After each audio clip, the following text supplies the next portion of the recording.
Good afternoon, friends. I am Thomas and my friend Biko Godadara from MS University of Baroda will be talking on partial derivatives. To talk about the partial derivatives, we actually need to know about functions of two variables. Now we can see into the screen that a partial derivative study, it is having a lot of practical importance. For example, functions of two variables arise in many practical situations. For example, the temperature, you may call it as T, at a point on the surface of Earth at a given time depends on the longitude and latitude of that point. Therefore, we can, if I take latitude x and longitude y, then I can write t as a function of x and y. So it's a function of two variables. Another example, very simple example, we shall see suppose you want to calculate the area of a rectangle, then that depends on the length and breadth. If you call them L and B, then we can denote it by area A equal to a function of L and B. So we can define function of two variables like this. Let D be a subset of R square, that's a plane. Then a real valued function of two variables F is a rule that assigns to each point xy in a domain D a unique real number that we denote it by f of xy. The set D is called the domain and domain of f, and the set of all f of xy such that xy element of D, that is xy you take from the domain, that is called the range of the function f. We often write this by z is equal to f of xy. The variables x and y are independent variables and z is the dependent variable. Let us see some examples. See, consider the function f of xy is equal to square root of 9 minus x square minus y square. Take another function g of xy equal to x log y square minus x. And if you take the first example, you know that the quantity under the square root sign should not be negative. So we should have the quantity in the expression in the square root sign should be non-negative. So that means that you can take xy from the domain D given by set of all xy such that x square x y is an element of xy such that x square plus y square less than or equal to 9. Now that part is actually shown there. So all those xy you can take from this particular domain which is shown.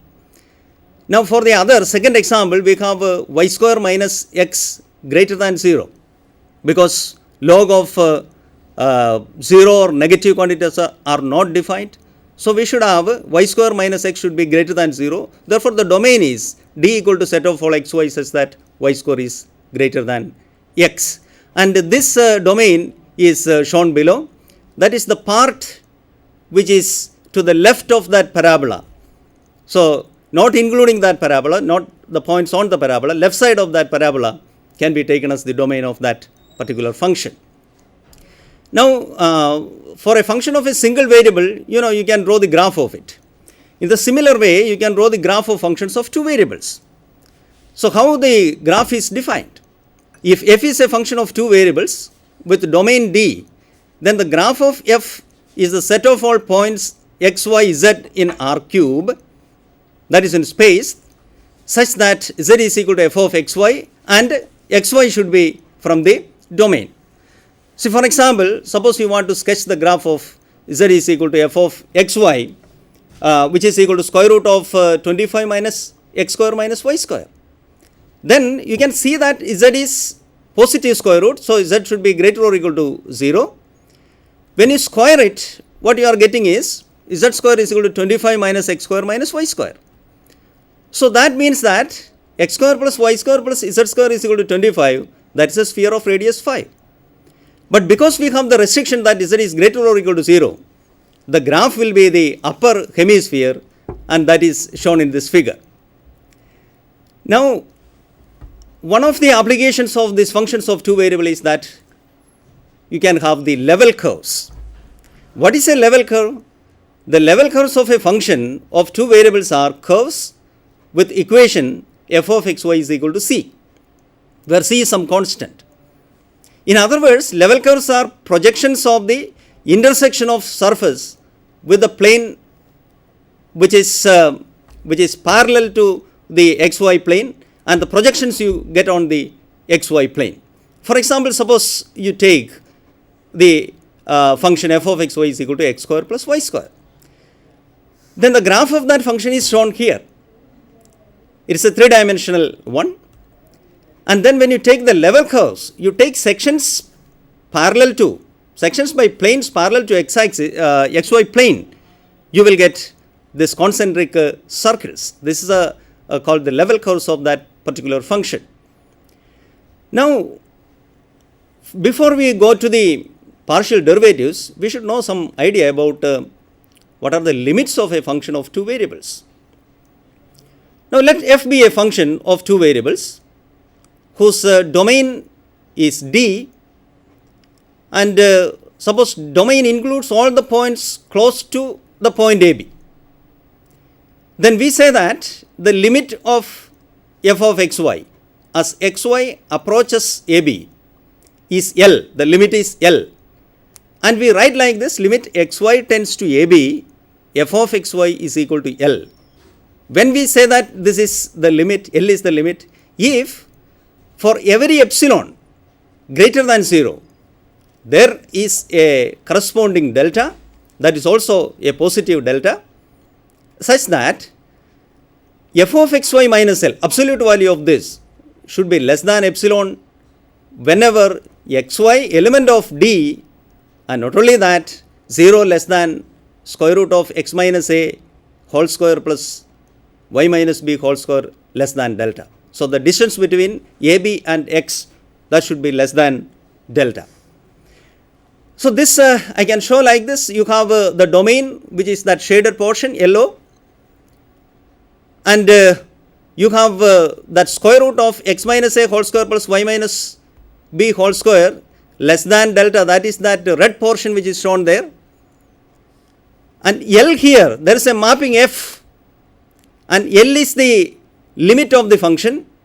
When do you say that L is the limit of the function? Whenever you choose a point inside that domain, the distance, you can see L minus epsilon and L plus epsilon.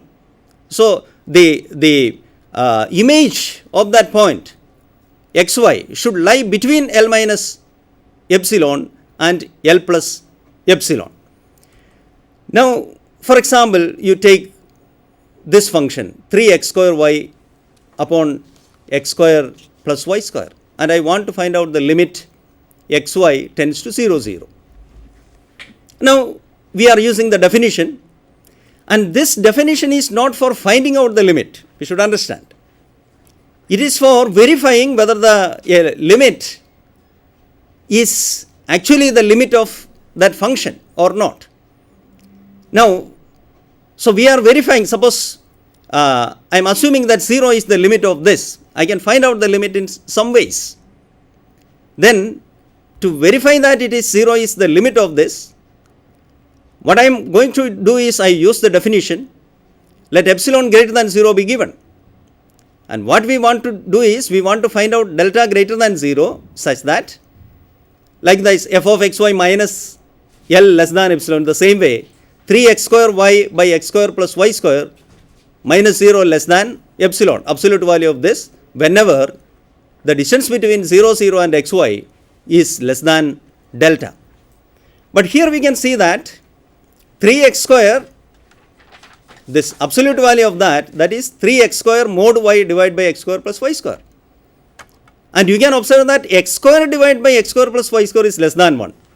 Therefore, that should be less than or equal to mod x mod y.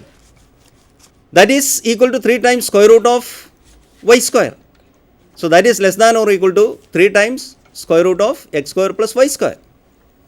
Now, suppose you choose delta is equal to epsilon by 3 and 0 less than square root of x square plus y square less than delta.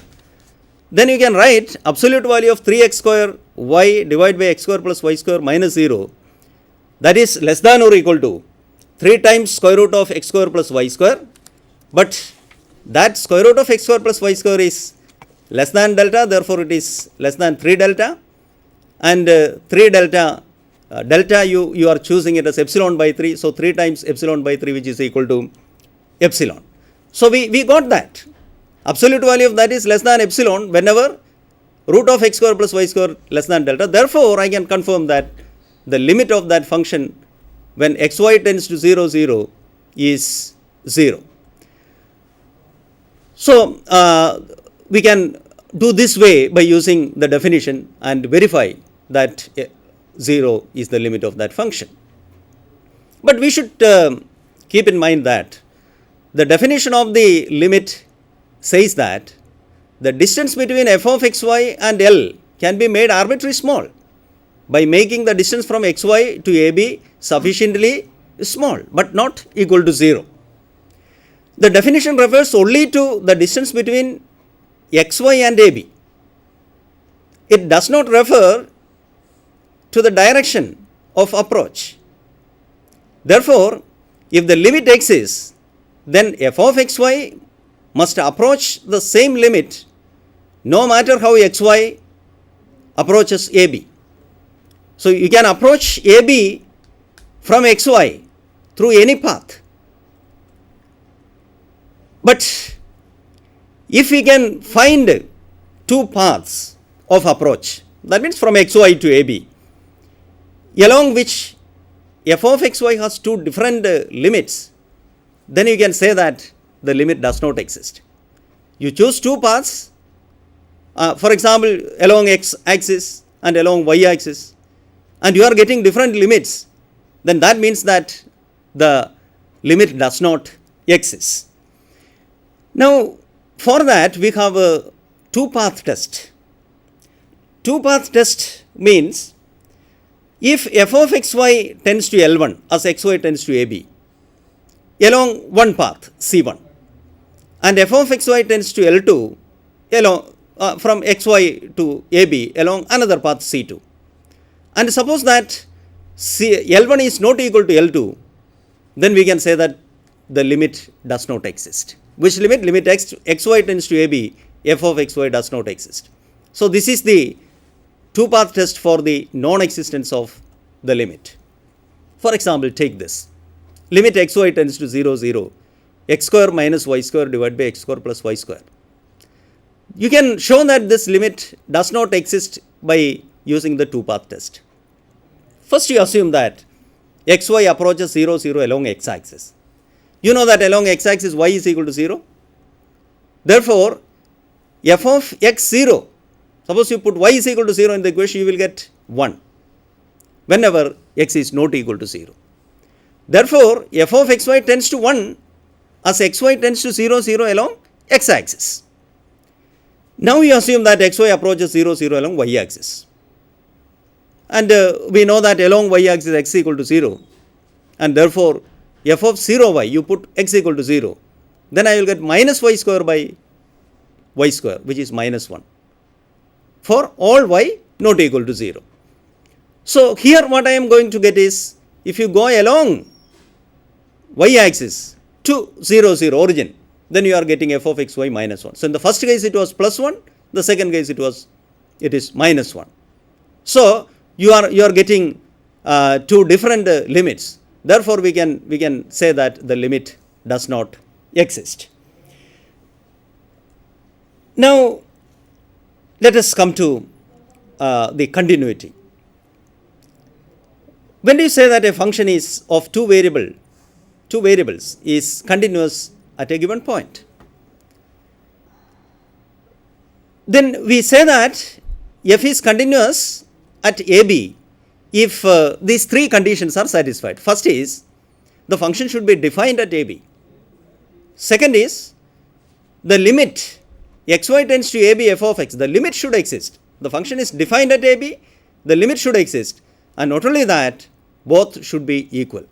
That is, limit xy tends to AB, f of xy is equal to f of AB.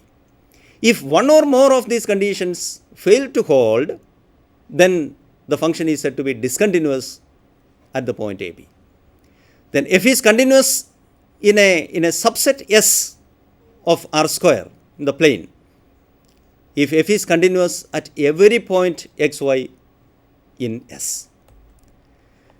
Now, for example, the polynomial function, it is continuous everywhere, in the plane. The rational function is continuous in its domain. For example, take this function.